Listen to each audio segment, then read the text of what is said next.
La ville de Saint-Denis vous présente Dionysité Actu.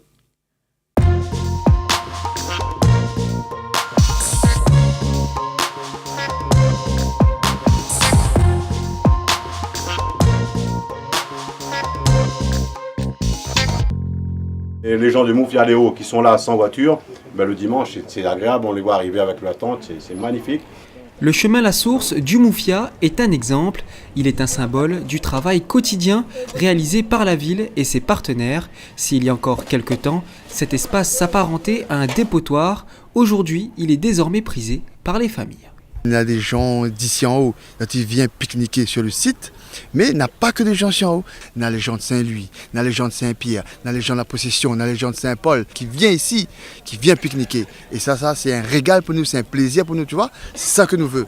Et c'est avec la même envie de bien faire que près de 150 agents œuvrent au quotidien sur le territoire. À ce chiffre s'ajoutent les équipes de la CINOR, du GLEM ou encore le tissu associatif et les bailleurs. On va dire qu'en termes de temps de travail, pour nous, représente à nous facilement 60% de temps de travail sur la propreté, quoi. C'est au quotidien, veiller que les dépôts d'ordures ne restent pas trop longtemps, veiller par exemple que le calendrier de la CINOR est respecté.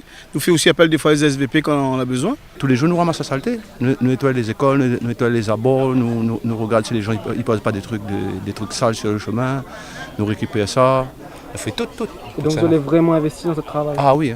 Ah oui, nous débordés même. On a des policiers municipaux, également des agents de surveillance de la voie publique qui sont territorialisés et qui sont beaucoup plus dans une démarche de prévention au départ, avec la recherche éventuelle des auteurs d'infractions et de leur demander de récupérer les dépôts sur la voie publique. Nous mettons un programme, un plan que nous avons intitulé « Parer », prévenir, sensibiliser nos concitoyens, ensuite bien sûr agir, parer, réprimander, nous allons réprimer, nous avons des agents de surveillance de l'espace public assermentés qui vont verbaliser les contrevenants et embellir, parce que ce que nous voulons, c'est que la ville soit belle. Donc nous sommes au début d'un plan paré pour améliorer la propreté de la ville. Là, nous là aujourd'hui, il y avait d'autres avant nous. Nous est là, donc nous aura d'autres après nous. Et donc nous pensons que ça sera après nous. On pense toujours à l'avenir et le futur.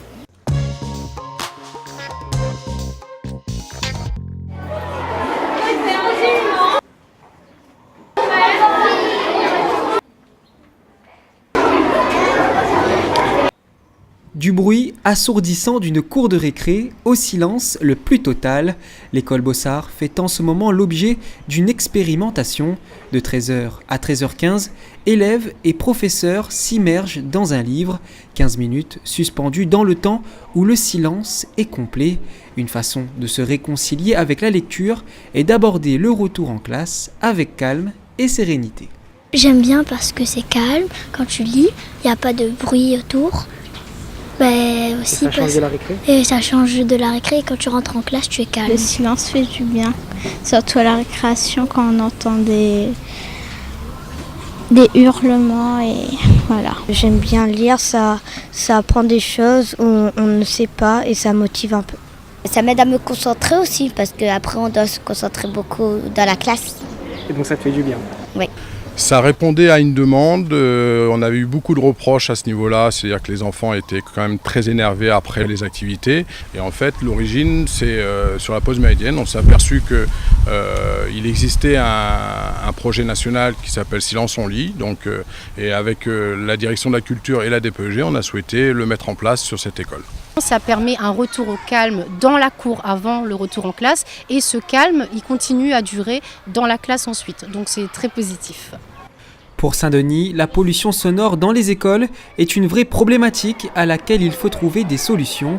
Si les résultats sont concluants, cette opération sera reconduite dans d'autres écoles dionysiennes.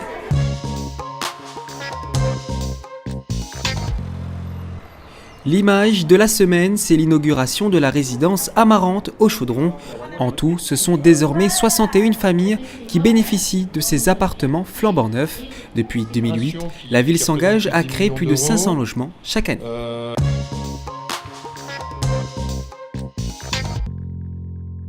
Ce samedi, le Camélia des Tours revient pour une 14e édition. Au programme, 2 courses qui sillonnent les Hauts de Saint-Denis au départ du gymnase du Moufia.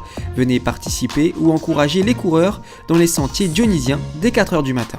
Ce samedi, le gymnase de Belle-Pierre accueille la 5e édition de l'Incontrôlable Trophy. C'est un prestigieux gala de Muay Thai qui vous attend. Des boxeurs de La Réunion, de Thaïlande, d'Allemagne ou encore du Canada s'affronteront sur le ring. Premier coup de gong à 19h30. Votre Johnny Actu est terminé, rendez-vous mercredi prochain à 18h40. En attendant, prenez surtout bien soin de vous, bon week-end.